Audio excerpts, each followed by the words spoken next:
Hi everyone, it's EllenSmile, and I haven't filmed since Steve had passed away, or before that when we hit 1,000 subscribers. I think that was my last video, I think. And I really didn't want to film because I feel that I didn't want to cry, because I'm always crying anyway, but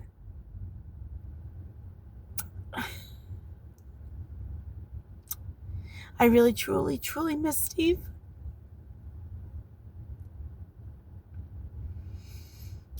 And I don't know when I can come back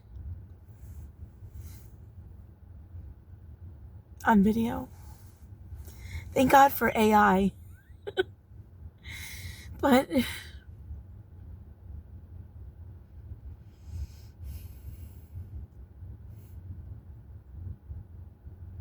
people say, all I can say is people say some stupid stuff and ask you stupid questions, and I'm fine. And then people ask questions, and then it's just like I start to cry because the questions are unbelievable. And it's like, you know, so when someone passes, you really have to be very, I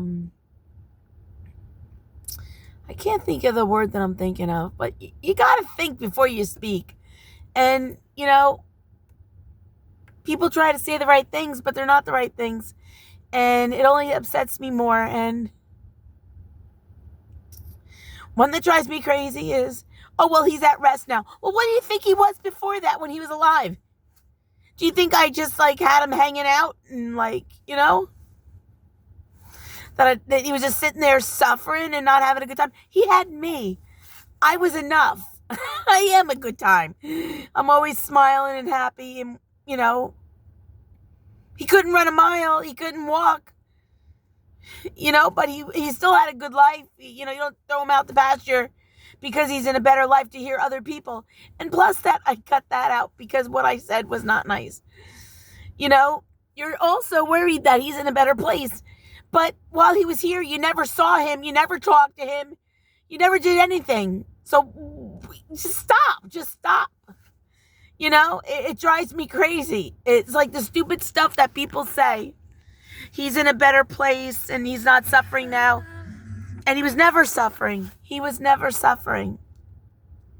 I mean, did he feel bad? Yeah, I think he felt bad that he couldn't go out and do things. But I had him entertained. He had his channel, and it was the best thing that he had. It made him happy. The viewers kept him happy. And he had something to look forward to.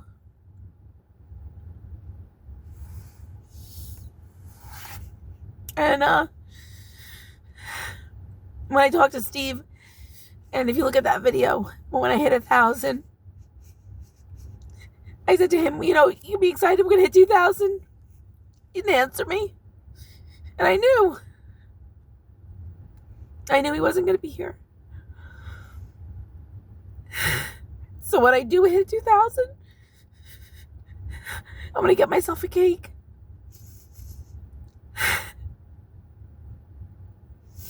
And celebrate Steve's life.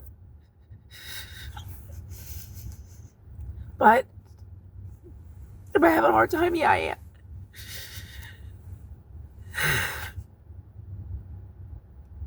I think the hardest thing is going to the apartment.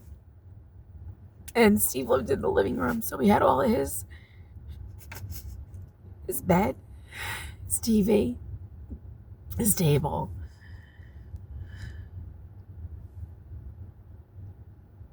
And he used to watch TV. He loved wrestling. I used to watch the Housewives. He was driving crazy. He'd be like, oh, those blankety blanks and all that stuff. And he used to listen. And I miss that. I miss it. I come home to an empty apartment now. I'd rather be working. It's like empty. It's like he did not exist at all. It's like he's gone. And sorry, I have the heat on and I'm hot.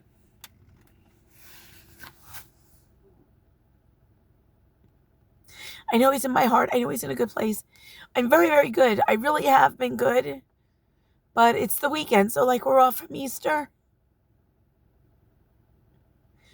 And my son invited me and his wife to be with his family. And my brother, who had lost his wife and his daughter, invited me up. And I got many invitations for everywhere to be. But, I told my son that I would go by him. But then I told him I don't know if I can. And I just want to be home.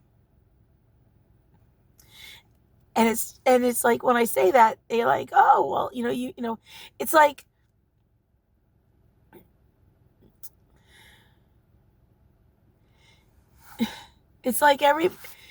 how can I say this without being mean? And I'm not being mean. It's how I feel. Like sometimes I feel that to make people feel better, not about themselves, but just to feel better because they don't know how to address something. And honestly, I am a firecracker. So if I'm going to say something, you don't know what I'm going to say. And, excuse me, I can just go off on anything because that's what I do. I don't know what I'm going to do. And they're like, well, he's at peace. Well, he had peace with me. We had each other. We had peace. We loved each other. And I understand it. And I understand it that it was his journey back home with God and everything. And I'm not angry at all. It's not that. It's just that my heart is so empty.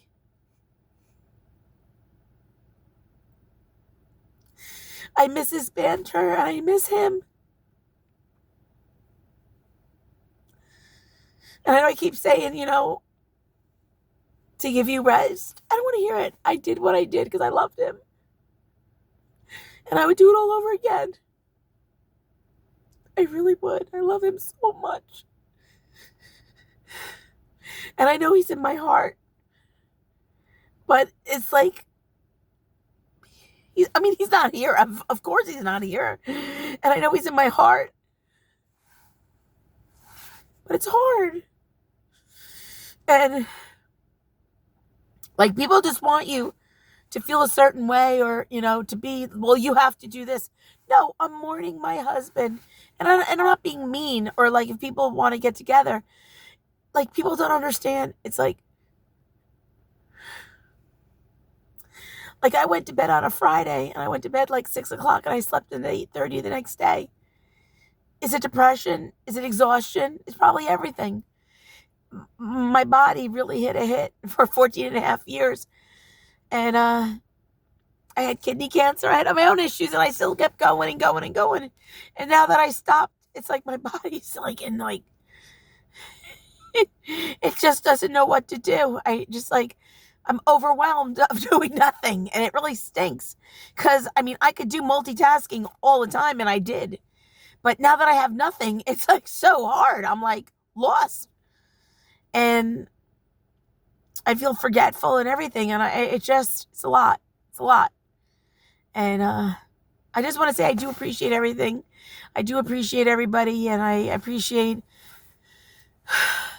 reaching out and everything. I do appreciate that. But I just don't like the fact when people say, oh, well, he's in a better place or, he's not suffering. Well, he never suffered. Not even to the end. He never suffered. Never. It just kills me because I just wanted him, if he was going to pass, I wanted him at home. And that was always my promise to him, that he'd always be with me and we'd be at home. And we weren't. And I think that's the hardest part. And like people see like no DNR, and they help you with the drugs. Well, I got to be honest with you. I think it was the most horriblest thing that I've ever seen before in my life. I felt like I went to the vet and I put my dog to sleep. And that's what it felt like. And I would never do that to anybody again. Never. It was hard. It was very, very hard. And he'll say, well, he had a second win. He didn't have a second win. I know my husband. and I'm very angry with that whole situation, and I can't even talk about it. I just can't. But in my heart, this is my journey, my story, and this is what I believe. It's mine. It doesn't make it any less. That's it. Well, this is my first time back. I might use this video. I might not use this video. I don't know. Wish everybody happy holidays. I don't know what you celebrate, and I don't want to offend anybody, but just freaking have a good time and spend time with your family while everybody's alive and love them and stop fighting and do the right thing. That's it. Be kind. It's free. All right. I love everyone. Have a good day and enjoy your holidays. Bye-bye. Love you.